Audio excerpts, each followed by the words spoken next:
Whoa. It's your daily dose of how to manage your money. And now it's time for Phil's Gang on the Off the Wall Street Network. Oh, God. Are you nuts? With your host, Phil Grande. To my podcast, thank you for joining me. So we're going to talk a little bit about what happened, why the rally from 800 dropped up over 500 points. And we're going to talk about the one stock that you can look to when everybody keeps asking, what's going to happen? Is the market going to crash? The market's going to crash. There's one stock you can depend on that will be right on, that tells the truth. We'll go get into that in a moment. But these jibber jabbers that you hear on these TV shows, financial shows, I mean, they're just so full of crap. Listen to this. The economy and earnings are telling you that the markets likely will have a lot of support from fundamentals this year. Oh, boy. We expect over 10% earnings growth in 2026, and that should be what supports the market going forward. Okay, first of all, fundamentals. I never trust a word to start, the first two letters to start out with FU. First of all, that's a little weak. And if we haven't learned by now, you follow the money instead of the noise. Everything is noise. I mean, it's just unbelievable. And that's what we are hearing every day. Noise, noise, noise. And I want to start with first today, and then go to some of this noise. Like they're telling us manufacturing is down, been down 10 months now, and we're going to have a big recession, and the market's going to crash. That's another bunch of crap. But let's talk about that stock that you can depend on if something's going to happen to this AI tech bubble. Now, Micron Technology is that stock, MU. That's the one you can depend on, okay? Now, it doesn't cause the crashes, okay? Of course, it reveals them. And Micron, remember, has been a very, very strong stock, right? We know that. Look at the rally in Micron Technology. I mean, the rally is real. I mean, it's a real rally. And the reason it's so real, the reason it's so solid is because, think about it. They're the only supplier of high bandwidth memory. And remember, high bandwidth memory is what runs this whole AI sector. Without HBM, which is the fuel, think of it as the gasoline of the sector, there'd be when you'd have no HBM, you'd have no AI boom. As simple as that. Now, there are 4 things that could blow up MU. First of all, there's 7 major cracks, and I went over them the other day, in this AI bubble. If you pull the bubble back, there's 7 cracks. I went over them with you the other day. But there's also 4 problems that Micron Technology has that has not come to the surface. So if you see one of these 4 things come to the surface and affect MU, you know it will set a fire, okay, on the other 7 cracks. So MU will be the one stock that will be honest and tell us in advance there is a problem underneath this whole bubble, and that we will have not only the MU will crack because of its problems, but you got 7 more cracks. So let's just go over a couple of these issues, okay? So one is that if we get a real sudden surge in IBM supply, let's talk about Samsung. Now, Samsung, as you remember, they came into this space. They're competing at one time, okay, with Micron. It was terrible. Terrible. They did a terrible job, and they just got crushed. But they could come back in, or somebody else could come back in. I mean, just think about it. There's one company that that's the only one company that can sell this memory in the U.S. So someone is going to come in and say, wait a minute, look at the share they got. 100% share. Are you nuts? we're going to go in there and take half of that share. That could happen. I'm not saying today, but you just got to be aware of it. So that's one problem they've got. I'm talking about MU, and that's without the 7 cracks that exist underneath, okay, the footing here. So the other one is a production or yield failure, but the big one is a failure in production. They get behind in production, MU. That's a big one. And another one is if there's, also we get high rates, we get a big credit event, that would also cause a problem, okay? So right now, Micron is leading the band. The heart of this whole AI bubble is the memory. They're the only one that sells it. There's 7 cracks underneath this whole space, and there's 4 pinpricks that can take this bubble, Moo's bubble, and collapse it. Now, but you can see how strong Moo is. I mean, we're in Moo, you should be in Moo, and every time we get a new rally or big rally, I always tell my members, sell into it, and reset your stops, but keep taking profits, just like our gold. We've been in gold now we've been in the minor GDX for a year. We got in last January 2025. In fact, I said to them then when it was down, I said, you watch, this is where we're going to make all our money in 2025. Then halfway through, I think it was, I said, now we're going to make a lot of our money too in the banks. So we're going to talk about that today too. But I want to, you got to stop listening to these jibber jabbers. And the one thing that was great about radio, when I was on radio, you never wanted to be syndicated on radio, because if you get syndicated on radio, it sounds good, and a company will put you on 150 stations, but you're a slave to them. In other words, you got to do exactly what they want you to do. And I got a taste of that years ago in the beginning, and I said, okay, I'll let you syndicate me over certain stations, and right off the bat, I get a call from a producer. This is right before the crash of 2001 or 2008.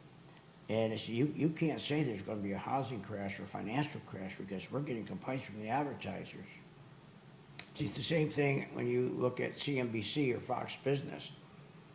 They got to play to Wall Street and to the advertisers. So they got to always feed you great information.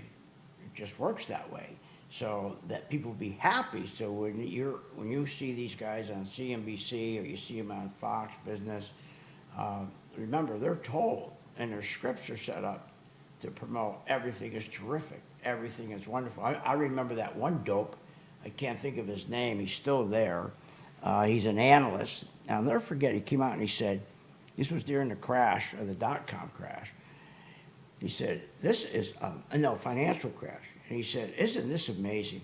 People are spending more money than they're making. Isn't this wonderful? The market's going to be very strong. Can you imagine? That's what they have to do. Otherwise, I mean, I don't care who it is, you got to pay for air. CNBC has to pay for air. Fox has to pay for air. Okay, air's not free. So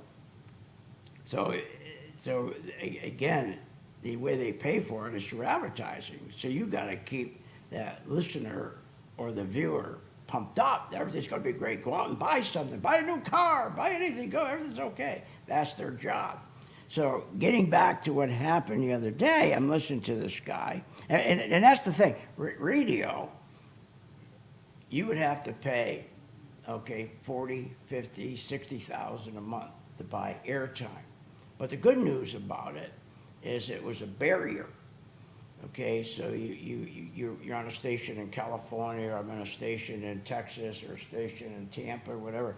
There's a barrier, so there's only like one station and one radio station in town that has a lot of shows, but it has the business show, right? The business show.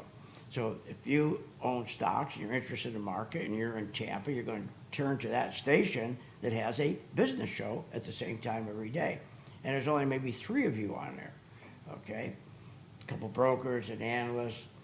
But when the podcast came in, there's no barrier to have your own show. Anybody can have their own show. There's no barrier. There's no cost. And so you got 500 people in there. They're all experts. So this is why you're going to get more noise and more noise and more noise. For example, this guy comes out and he says, the manufacturing just hit a 10-month contraction. And he's right, it did.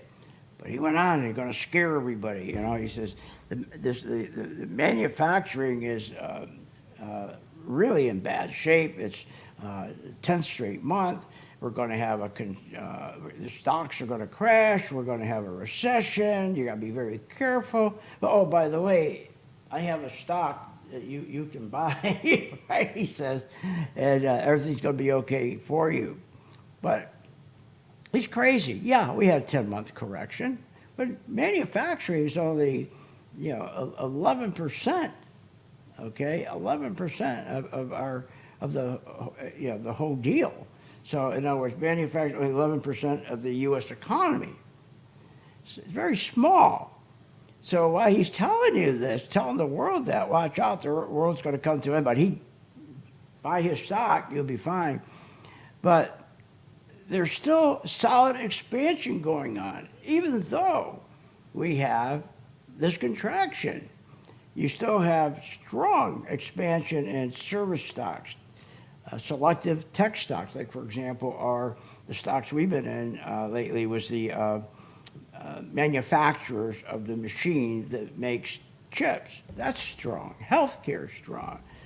Government spending strong. I mean, look at the stocks we're in with Boeing and Northrop. We're doing great with those. So bottom line, yes, manufacturing's in a slump. That doesn't mean the whole world is going to come to an end. It's just ridiculous. And inside the industrial sector, you have you have winners and you have losers. Now the weak, sponsored machinery, autos, electronics, anything tied to global trade, that's weak. We know that. But on the other hand, look at our aerospace and our defense. Look at Northrop. We're doing terrific with that. L3, we're doing terrific with that. Boeing. Also, infrastructure, utilities, grid equipment. I mean, you always have a sector that's always going to do well. And then the other side of it, the stocks that aren't doing well, you short them. You short them. But they say, oh, no, don't short them. Don't short them. You're going to go blind. Don't short them. Because they want you on the way down, the trend going down, to keep buying on the dips, to hold the market up or hold the stock up while they can get out of that stock their beloved pensions, like the police union in California or the nurses union in Miami. They got to get them out. And remember, there's 5 major players, like Goldman Sachs, Morgan Stanley, Wells Fargo. There's 5 major players in that space. And they capture, there's about 13 pension funds out there, but there's about 6 that are the cream, that these 5 fight for. And they have to make sure they never lose money. And they get them out anytime the stock is going down or the market's going down. And so that's why they want you not to short. That's why they tell you if you're 6'2" and you start shorting, you're going to be 2'6", or you're going to have 4 eyes, okay, if you start shorting. Because they need you on that downtrend. They need you to go in and buy on dips to hold the market up, so they can get the police association pension fund in New York out. And so you have the trend going up, and you got buy, and on the way down, they keep the same buy. What the hell are they doing? Why do they got buy when the stock is going from $100 down to 30, 20, and they still got buy on? Because that stock, like Enron, if they didn't put buy signals on, strong buys, Enron would have gone down within a half hour. But Enron kept going down for about, I think it's 3 months. 3 or 4 months before it finally collapsed. And brokers and the big boys made a lot of money getting their funds out. And then finally, at the end, they'll come back in and they start buying again. So my point is, there's always an opportunity in the market if you know how to sell short and if you know what relative strength is. And we're more than happy to help you with that, you know? So we've been doing this for a long time, since 1998. And we'll help you with it. Just go to philsgang.com. We don't charge you anything for 10 days, and we have some fun too. philsgang.com. See you on the charts.